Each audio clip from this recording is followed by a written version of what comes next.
All right, come on, y'all. That's what we make.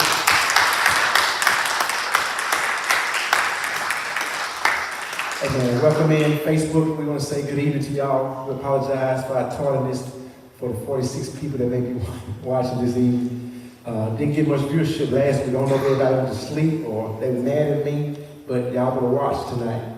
All right? I'm looking for our FCC members to be watching live if they're not here in person, to be watching our Bible study, feature faith Bible study, short Bible study tonight, chapter 6. Last week, we dealt with chapter 5, and we focused on obedience and opposition. And we talked about, it seems like the more obedient you are, the greater the opposition is against you.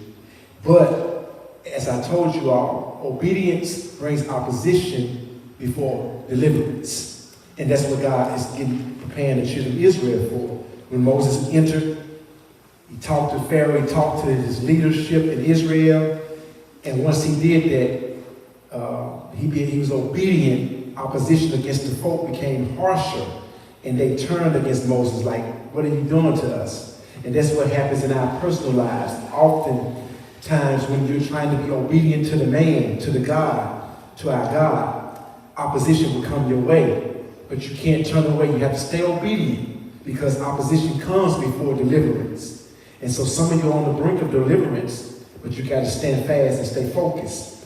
And so tonight we're going to look at how faithful God is in chapter 6, how God is going to, as he's done throughout Genesis, and he's going to do throughout the beautiful book of the Bible. He's going to re-emphasize his covenant. And tonight God is going to show his faithfulness to his covenant and his power to deliver the people.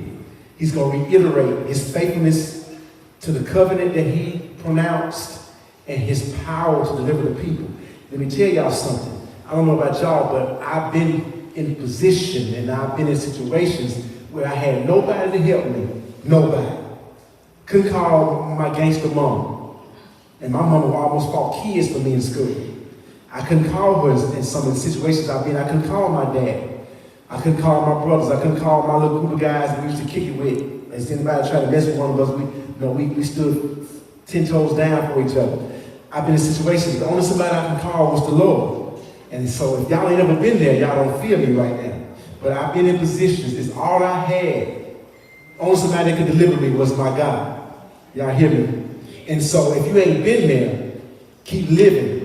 You'll find yourself there. Sickness, jobs, circumstances, breakups, hiccups, mess-ups will cause you or send you into a place that you've never been before.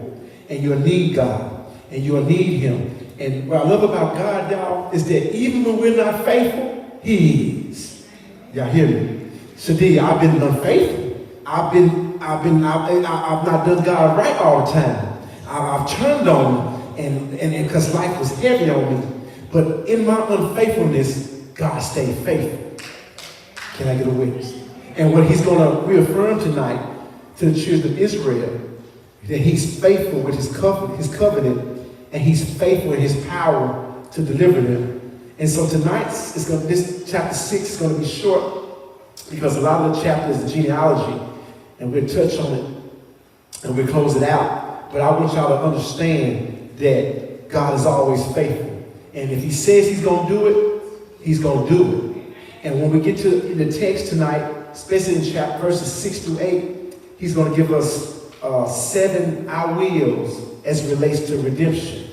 God's going to say, I will do this. I will. He's going to stress it through 2 verses that he will. 7 of them. Because what he's saying is that he will.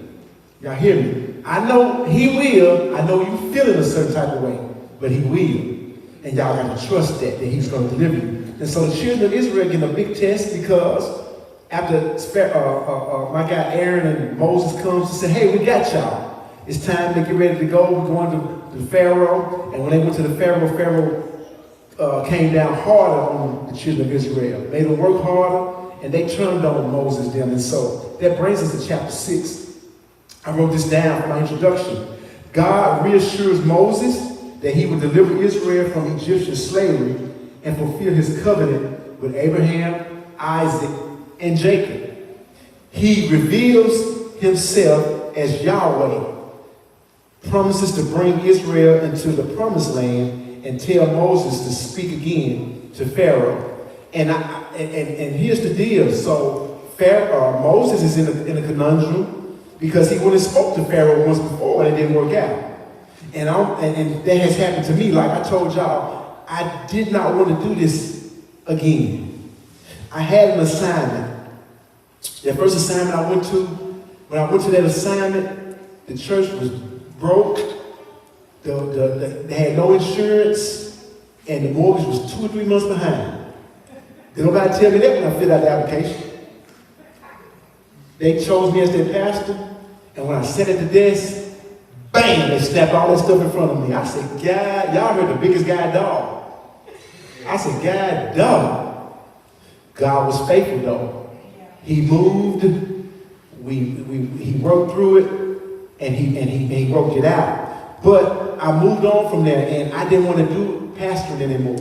I told y'all, like, God, I do a funeral for you. I don't like funerals, but I do that. I do a wedding. Oh, I love. I do all weddings for free. I'm trying to negotiate. And God said no. And so when God moves you to do something, you have to trust that he's faithful to what he said he's going to do. Even when he doesn't do it when you want him to.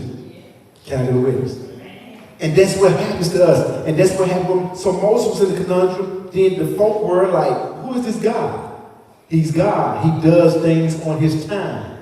And it's hard for us to trust him, especially in 2026. Everything fast. Everything. We can get everything at our fingertips. Whole computer in our hand. Whole computer. I can go ahead and search whatever I want right now. Everything. And we do it fast. Some of y'all really ain't that smart. Y'all Google fast. Y'all be tricking me. I thought my wife was so smart, and she is. Very smart and intelligent. But for a stretch there, we'll be talking about something, and I'll be like, and she'll give me that. I was like, girl, you so, give me a hug. She laughed at me. She wouldn't tell me what she was doing. Girl, give me some sugar. You so smart. Kept on going on. This thing went on about 2 months strong. And one time, and so we was talking about this thing, and I saw this time. I said, that's what you be doing. She bust out the laugh. Everything you can get fast. Everybody ain't that smart. They just Google real fast. And that's okay. That's all right. But God is the ultimate in our lives. And sometimes when we face life stuff, y'all, it's hard for us to do it. And so we have to trust him. We have to be faithful to him because he's faithful to us. So he reveals himself as Yahweh, promises to bring Israel into the promised land, and tell Moses to speak again to Pharaoh. Israel's discouragement makes them unable to listen. Anybody ever been there? You ever been discouraged so bad, like you don't want to hear nothing nobody got to say? Like you could be so in the dump and stressed out, you don't want to hear nothing Pastor Chris got to say. Like, look, I know I don't want to hear it. That's why if I go and visit somebody and I know that they're hungry, I'm taking food with me. Because they don't want to hear me if they're home. Can I get a witness? So the children of Israel's ears became dull because they were discouraged. They didn't want to listen, but God's promise remains unchanged. So I'm telling y'all, don't matter how you feel, it doesn't change God's promises. It don't matter how you feel in the moment, how you feel right now, whatever's happening at the house. It don't matter how you feel. If God has promised something, it's still going to happen. If he said your marriage is going to be all right, it's shaky right now, and you mad at him, and you mad at her, and y'all going through. But if you believe God has promised you, it's going to be okay. Trust his promise. He's faithful when we unfaithful. Can I get a witness? So the God promise remains unchanged no matter what. The chapter closes by reaffirming Moses and Aaron's role in the coming deliverance. And so tonight is going to be low-tempered. But next week, we get into the business. The business is going on next week in chapter 7. And so, 3 main ideas of chapter 6 tonight. Number 1, promise prevails over problems. Despite all the problems, God's promise is going to prevail. Number two, discouragement dulls the ears of the people. I just told y'all. Like, they were discouraged because, man, you just told me we got this God that's going to save us. Our God is here to bring us out of misery. But before AG brings us out of misery, this dude going to make us make bricks with no straw? And he wants to meet the same quota? What? My ears are dull. I'm discouraged. I've been there. And number three, commission carries the calling. Aaron, by way of Moses, they were commissioned to do the job. They've been called and commissioned to do the job, and they're gonna carry the calling. All right? And so, number one, promise prevails over problems. I wrote this down. Israel's circumstances are terrible, but God's covenant remains certain. Circumstances may change, but God's promises do not. Circumstances change, but God's promises do not. I have to trust God's promises in darkness. I have to. Because, Diane, sometimes that's all I got. Like, I can't trust my brother and they have no answers, and T. Fairley has no answers. It don't matter how much pillow talk. She has no answers for some things. And I have to trust God's promises. Number two, discouragement dulls the ears. I wrote this down. Israel is so overwhelmed by suffering that they struggle to hear Moses' message of hope. Man, when you're depressed, when you're down in the dumps, as I forestated, it's hard to hear the messages of hope. That's why I tell people, like, you can, I don't care what your title is, YP Davin Davis, Pastor Chris, it don't matter what our titles are. If somebody's so deep in the dump, it's hard for them to hear us unless God opens their ears to hear us. Prolonged pain can make it difficult to recognize that God is still speaking. Woo, anybody ever been there? Like, y'all, like, ever been broken so bad and you had just cried like that ugly cry, and you knew it was ugly? I cried ugly one time. I did it multiple times. The first time I did it back to back. So the first time I did it, Rika, I didn't see myself. I knew it was ugly. So the second time, Vera, I felt it coming on. I said, let me go look at myself. Woo! That ugly cry, of course. So y'all ain't never did it, and you know you've done it before, and you feel one coming on, go look at yourself. You be like, damn, dog.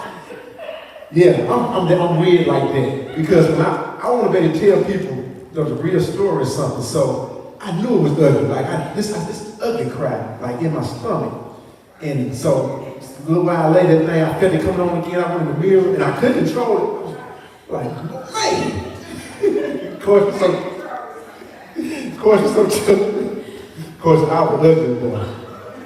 So that's why we call it ugly cry, because we really be ugly, y'all. All right. But prolonged pain can make it difficult to recognize that God is still speaking. I promise He can. But we have to trust Him.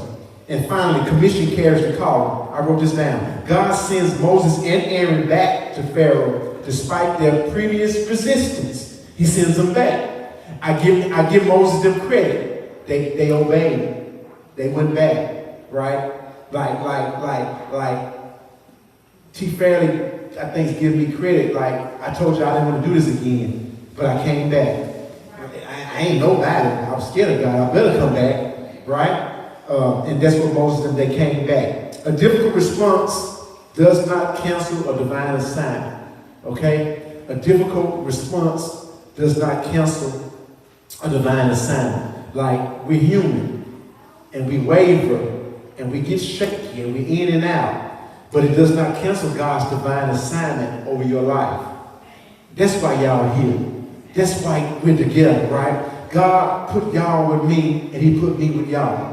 Right? We're assigned to each other. Like, y'all could have gone to any church. Y'all been going to churches and other pastors and hearing their voices. But God has placed y'all here to hear my voice and to hear YP voice and to hear the voice of the people that He placed here at Fairway to speak into your life.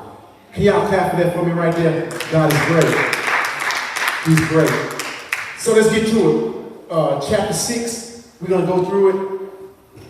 And it's 7:36, so we'll be finished with this chapter real quick, because I think verses 18 through 27 or to 26 deals with the genealogy, and I'm just going to highlight certain points of the genealogy. Verse 1, coming off chapter 5 last week. So then the Lord told Moses, now you will see what I will do to Pharaoh. So God is re-emphasizing his power to Moses. Like, I got you, Moses. I know you don't see it. I know it seems harder because I did this. I told you to tell these folk that, and the Pharaoh put more pressure on the people. But God is saying, look, Moses, you're going to see it. Stand fast, stay focused. When he feels the force of my strong hand, he will let the people go. I promise you, Moses. In fact, he will force them to leave his land. He's going to go from being reluctant or saying no to let them go, to being reluctant to first saying, hurry up and go. Get out of here. That's how much pressure God's going to put on him. God's telling Moses this. In verse 2, and God said to Moses, I am Yahweh. I am the Lord. I appeared to Abraham. He's reaffirming the covenant, the promise. He's staying faithful to it. The promise of the covenant and the promise of deliverance. I appeared to Abraham, to Isaac, and to Jacob as El Shaddai, which means God Almighty. So when y'all hear folks say El Shaddai, the God Almighty, El Shaddai, that means God Almighty. But I did not reveal my name, Yahweh, to them. And I reaffirmed my covenant with them under his terms. I promised to give them the land of Canaan, where they were living as foreigners. You can be sure that I've heard the groans of the people of Israel, who are now slaves to the Egyptians. And I am